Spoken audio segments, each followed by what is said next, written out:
Abogada, litigante y activista por los derechos humanos en el espacio digital. Es miembro de la Fundación Datos Protegidos, en donde ha trabajado en litigios sobre derechos digitales, privacidad y protección de datos personales. Bienvenida.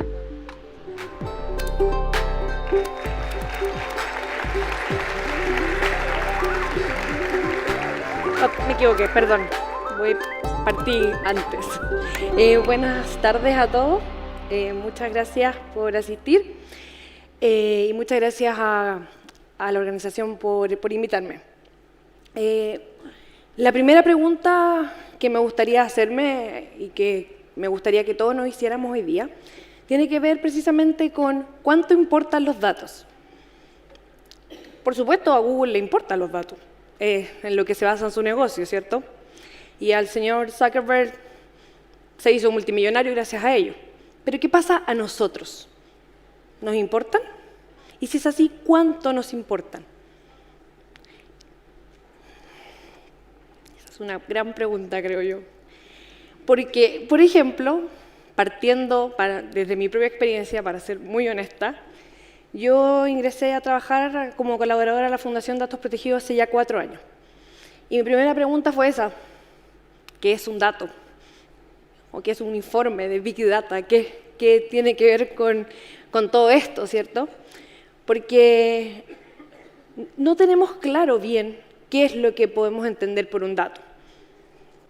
Entonces, cuando empiezan a hablar de datos, yo me imagino los tipos de datos: el dato sensible, el dato anónimo, el dato seguro, que ese es el más importante, todos tienen que ser muy seguros. Y si vamos más allá aún, ¿qué es el tratamiento de datos? Porque el punto no solamente tiene que ver con lo técnico, y qué es lo que me gustaría yo a ustedes plasmar en esta conversación, porque el tratamiento de datos va más allá de lo que lo técnico significa. Lo importante de la pregunta es la que nos debemos hacer es esto: ¿cuál es el uso que se le da a nuestros datos? Partamos de la base que son nuestros datos.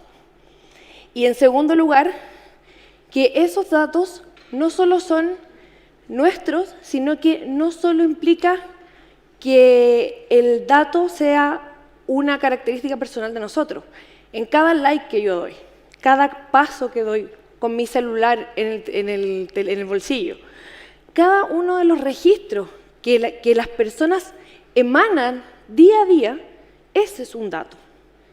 Y esos datos se van recopilando, almacenando, guardando en no sabemos dónde, no tenemos muy claro muy bien, pero que lo hacen las empresas y también los organismos privados, los organismos públicos y privados. Dicen que, lo he escuchado muchas veces decir, que los datos son el nuevo petróleo, ¿cierto? ¿Por qué? Porque efectivamente tienen relación con el valor económico que se les dan hoy día. Sin embargo, en mi punto de vista, creo que son más que el petróleo. Y aquí quizás algún científico que es presente va a disentir un poco conmigo, que tiene relación con que para mí son más como el universo, que es como infinito. Porque todos los días producimos muchos datos. Entonces, no sé si el universo habrá que discutirlo en términos científicos, si el universo es infinito o no, pero a mí me gusta esa imagen.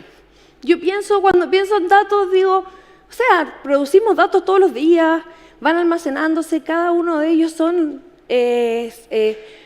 van generando mayor información que va incluyéndose y va perfeccionando lo que denominamos como el algoritmo.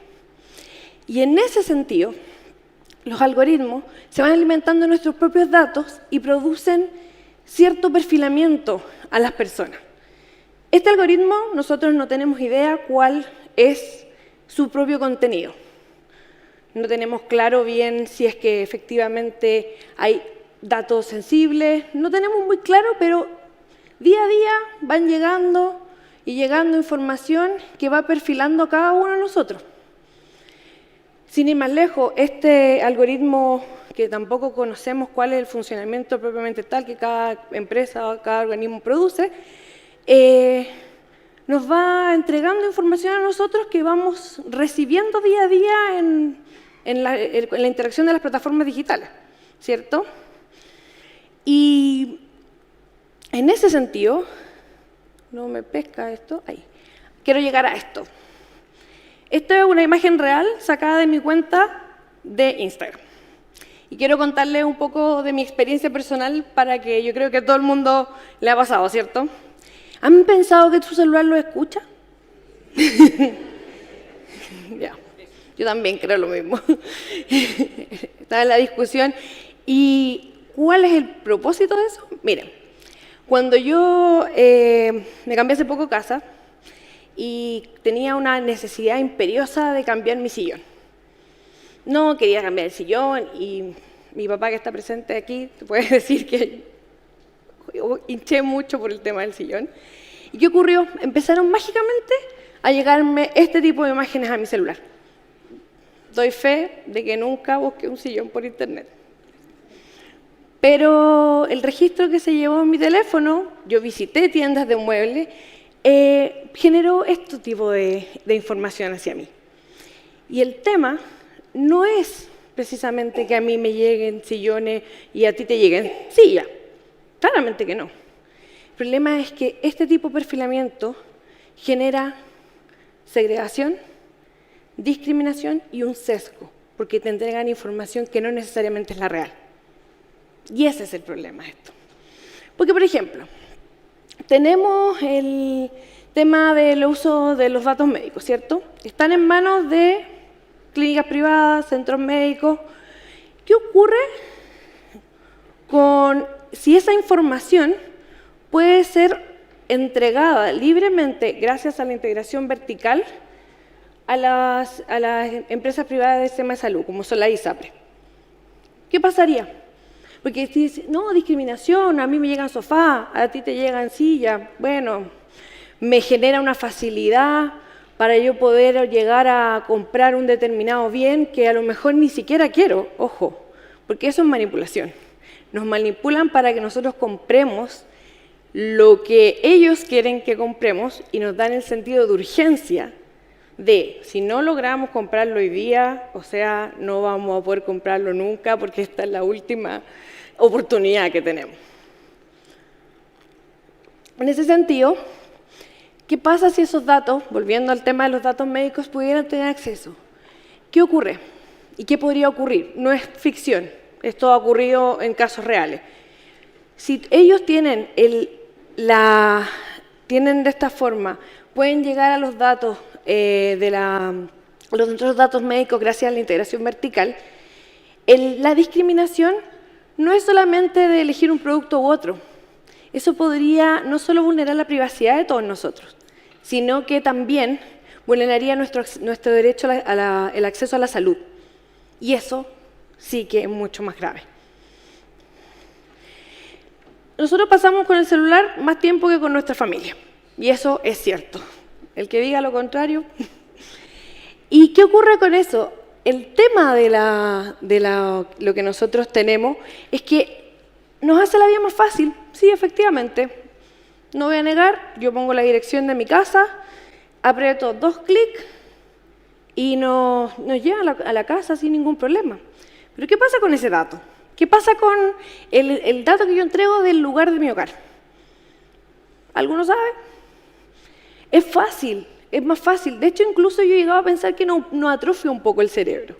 ¿Por qué nos atrofia el cerebro? Porque no sabemos prácticamente qué ruta tomar. Nosotros seguimos lo que nos dicen, ¿cierto?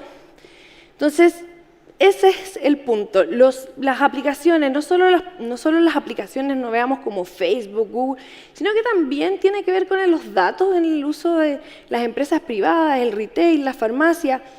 Hace un tiempo atrás, estábamos a principios de noviembre, y me conocí a una señora que tenía 75 años. La locomoción colectiva estaba funcionando a la mitad. Estábamos ahí conversando y me dice, no, lo que pasa es que yo salí hoy día porque tengo un descuento en la farmacia que necesito comprar mis remedios. Y le digo, pero señora, ¿usted no ha visto alguna farmacia más cerca, una farmacia que esté cerca de su casa? Es que, pucha, es que en realidad yo de verdad necesito comprar el remedio hoy día. Y esa es una clara manipulación de que los datos, yo le entrego mi RUT, obviamente, yo me tengo el descuento, y ese descuento en realidad podría obtenerlo fácilmente en las farmacias que son no de cadena y que los precios están disponibles todos los días del año. Y yo ni siquiera entrego el RUT.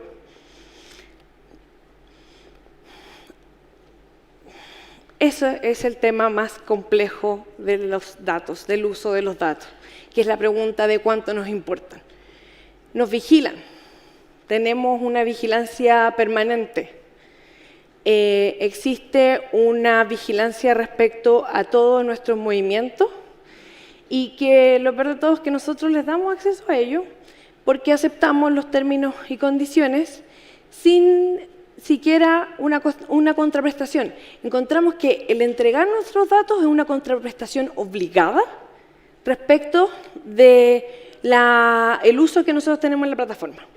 Entonces, también, sin ser majadera, he escuchado muchas veces también decir, bueno, cuando a ti el producto es gratis, tú eres el producto, pero quiero ir más allá de eso, porque la recopilación de datos y los datos en general incluso pueden llegar a ser nuestros rasgos de la cara, nuestro rostro, y es parte de la huella digital y que, aunque fuéramos Nicolas Cage en Contracara, no podemos cambiarlo. Exactamente, y esos datos los recopila en nuestro teléfono. Reconocimiento facial, ¿cierto? ¿Y cuál es el riesgo del reconocimiento facial? Pero ahí me voy a detener y quiero que lo tengan en la mente con el tema del reconocimiento facial porque me voy a referir un poco más adelante. Todos esos datos que se van recopilando van alimentando y alimentando el algoritmo. Y de esta forma, cuando lo alimentan, nos dan cierta forma, conducta o perfilamiento que permite a las empresas y a las empresas privadas, a las empresas públicas, que tengan una versión lo más acotada de nosotros para saber perfectamente y predecir qué es lo que nosotros podríamos querer y qué es lo que nosotros aceptaríamos. No nos olvidemos que la protección de los datos está consagrada hoy en nuestra Constitución. No podemos exigir menos que eso en el proceso constituyente. Pero también, ojo, el tema de la protección de datos va también en una práctica, porque puede sonar muy bonito en el papel. Lo importante es que la nueva Constitución nos otorgue una protección real, que no sea solamente una utopía, porque los procedimientos judiciales son muy engorrosos para poder exigir la protección de nuestros derechos, cuando debiera ser al revés. Debiéramos nosotros sentirnos ya protegidos por los organismos, por la Constitución, de manera tal que no necesitáramos iniciar un proceso judicial para poder exigirlo. ¿Por qué? Si ya está consagrado. Hace poco, pero está consagrado. La privacidad es una garantía fundamental. Volviendo al tema del reconocimiento facial, no quiero olvidarme de mencionarlo, porque creo que es importante que tengamos claro que el uso de los datos biométricos hoy en día es un tema de importancia y un tema urgente que debemos tener. El tema del reconocimiento facial en uso de vigilancia para poder, en el contexto de las movilizaciones, debe ser detenido de manera urgente.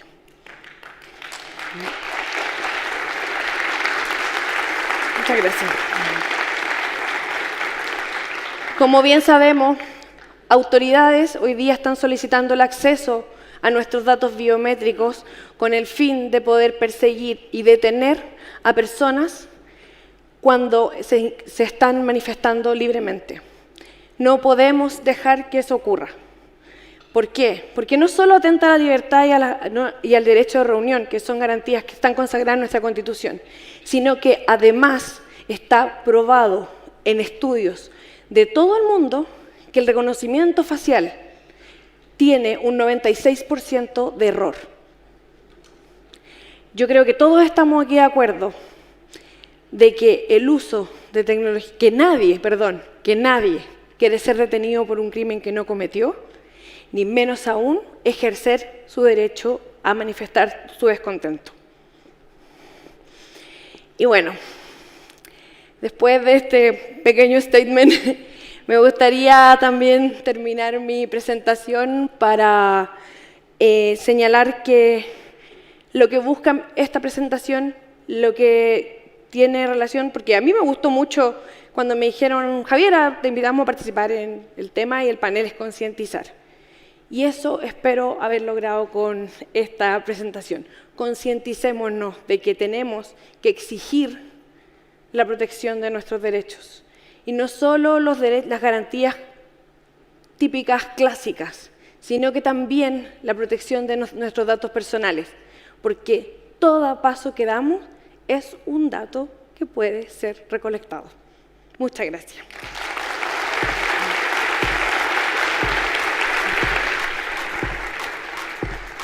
Agradecemos a Javiera por participar en este encuentro científico y recibir